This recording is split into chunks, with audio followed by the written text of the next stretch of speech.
Tonight on Crimes Uncovered. Quipdale, a peaceful city, or so they thought. But in the summer of 2015, a shadow loomed over its quiet streets. A ruthless killer, cold, calculating, and still at large. 7 victims, no leads, a city gripped with fear. Quipdale is a well-knit city. We never locked our doors. Things like this just don't happen in a place like Quipdale. It was like living in a nightmare. Every night I checked under my bed, behind my shower curtain, and inside my fridge, just in case. The police worked tirelessly, but the killer vanished, leaving behind nothing but fear and a chilling symbol. We believe the symbol represents something, we just don't know what. To this day, the case remains unsolved. Could the Quipdale Phantom still be out there watching, waiting, or has he moved on to another unsuspecting town? Jen! What now? Do you remember the Quipdale Phantom? The serial killer? 7 people? Disappeared into thin air? Vaguely. What about him? I forgot all about him, but now I remember, and now I'm scared again. Josh, that was 10 years ago. If he was gonna get you, don't you think he'd have done it by now? Unless he's been waiting, watching, biding his time, playing the long game. Yeah, because if I were a serial killer, I'd totally waste a decade just waiting for the perfect moment to take you out. I mean, what if he's still out there? Or what if he's someone we know? What if he's like our dentist? Or that weird guy at the grocery store who always bags the eggs on top of the bread? Or maybe he died. Or moved to Florida like every other aging menace to society. Yeah, you're probably right, I hope. Did you lock the door? Yes, I did, Josh. Now, if the Quipdale Phantom shows up, he'll have no choice but to politely ring the doorbell. Now, I'm going to the steaming cup to grab myself a coffee, not living in fear.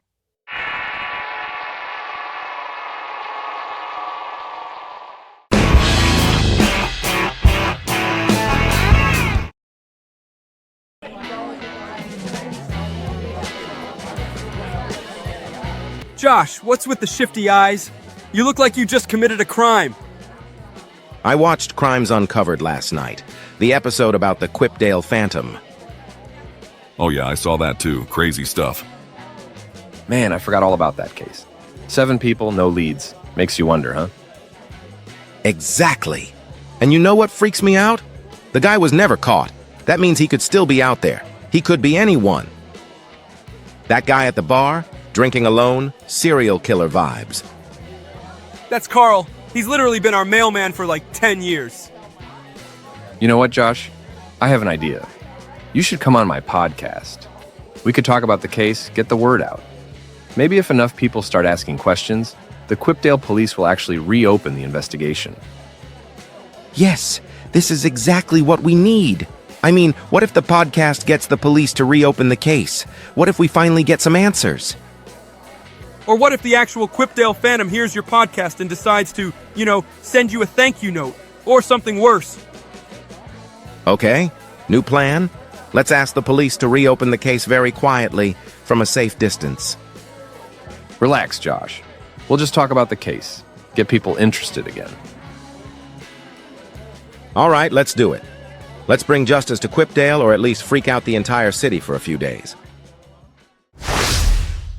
All right, we're back, talking about the Quipdale Phantom. Our lines have been blowing up all night. Next caller, you're on Chat with Charlie. Listen, I've lived in Quipdale for 40 years, and I never forgot about this case. The town just swept it under the rug. The police need to reopen the investigation. People deserve answers. Exactly. People say time heals all wounds, but I say time just lets serial killers retire. Next caller, you're on. Yeah, I used to bartend at Jungle Jams back in the day. I remember when this was all anyone talked about. Then it was like people just moved on. But how do you move on when a killer's still out there? Because people don't like to think about scary stuff. But guess what? We're thinking about it now. All right, another call coming through. Hello, you're on with Charlie and Josh. Good evening, gentlemen. This is Detective Harris with the Quipdale Police Department. I've been listening in, and you're right, this case was put on the back burner for too long. But here's the thing. We've recently brought in a new cold case investigator, and he's been looking into it. And after reviewing the files, he believes there's enough to take a fresh look. Wait, are you saying the case is officially being reopened? That's exactly what I'm saying. We're reopening the investigation into the Quipdale Phantom. Oh, wow. So just to be clear, we didn't just make the Quipdale Phantom mad, right? I wouldn't worry. We'll take it from here. You heard it here first, folks. The Quipdale Phantom case is back open. And if the Phantom is listening, no hard feelings, man. Big fan of your work. Wait, no, not your work, the police's work. And on that note, we're signing off before Josh gets himself put on some kind of list. Good night, Quipdale. So do we need to move, or are we safe? We'll find out soon enough.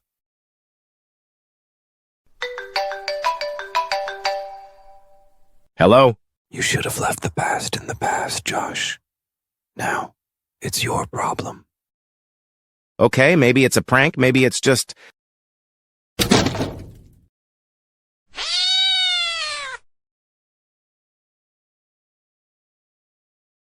You know what? I've had a great life. Short, but great.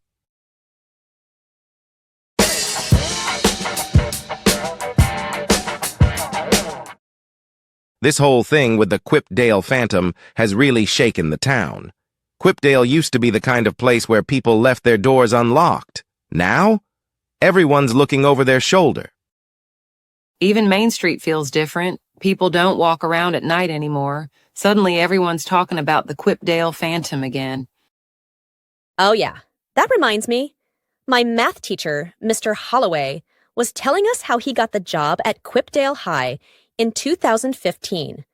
Apparently, the old math teacher, Mr. Simmons, left because he got scared and never came back.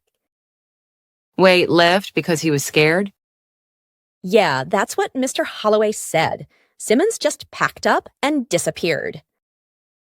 Hold on. The Quipdale Phantom's last murder was in 2015, right? Yeah, and then nothing. The Quipdale Phantom just vanished. And so did Mr. Simmons. Oh, I guess that is kind of weird. Maybe he just moved to Florida like every other terrified retiree. Or maybe we should at least mention this to the authorities. I mean, it's probably nothing, but what if it's not? All right, I'll make the call, but if this turns into one of those group of friends accidentally solves a crime situations, I want a Netflix deal.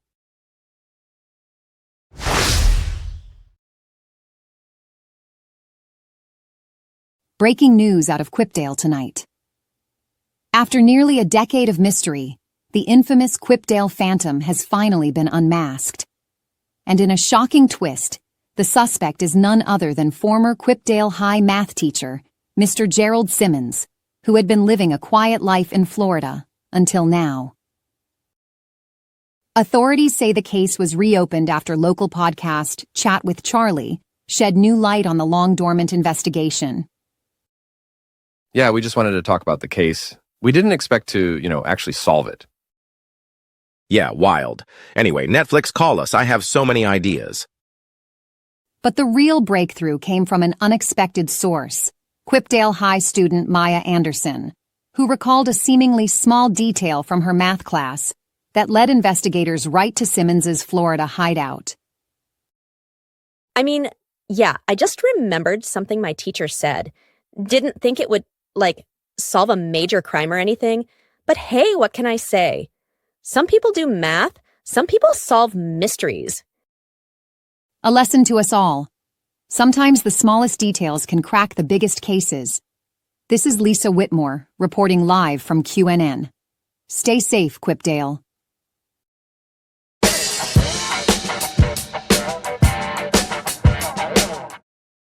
Well, I just want to say on behalf of the Quipdale Police Department, thank you all for your help. This case had been cold for years, and thanks to you, we were finally able to bring Gerald Simmons to justice. Yeah, I still can't believe it. Simmons, the Quipdale Phantom, actually called me. How does that even happen? About that. We traced the call, and it didn't come from Florida. The call came from right here in Quipdale. So Simmons wasn't the one who called Josh? We don't think so. It could have just been some devoted fan of the Quipdale Phantom. You know how these things go. People get obsessed with criminals. Ah, yes. Because that's what Quipdale was missing. A Phantom fan club. Look, it's probably nothing. But if you get another call, report it to us immediately. We don't want to take any chances with a copycat situation. Great, so we technically caught the Phantom, but now there's a sequel? Yeah, well, I hope the sequel flops.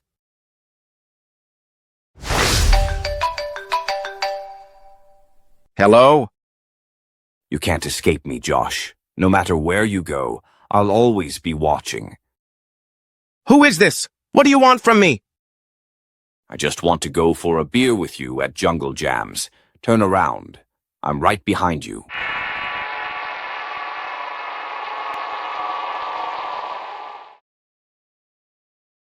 Are you freaking kidding me? Dude, your face!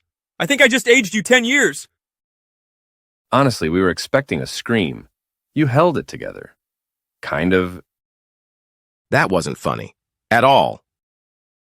It was a little funny. Come on, buddy, let's go for a beer, and after what we did to you, it's on us. I swear, one day I'm gonna get actual therapy and you guys are gonna pay for it.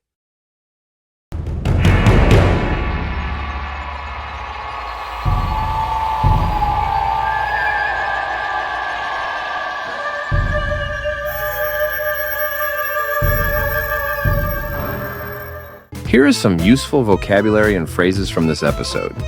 Feel free to pause and take a screenshot. All this is provided to you by Vox International Online English School. For more information on our 2 to 6 group lessons, click on the link in the description. Thanks for watching.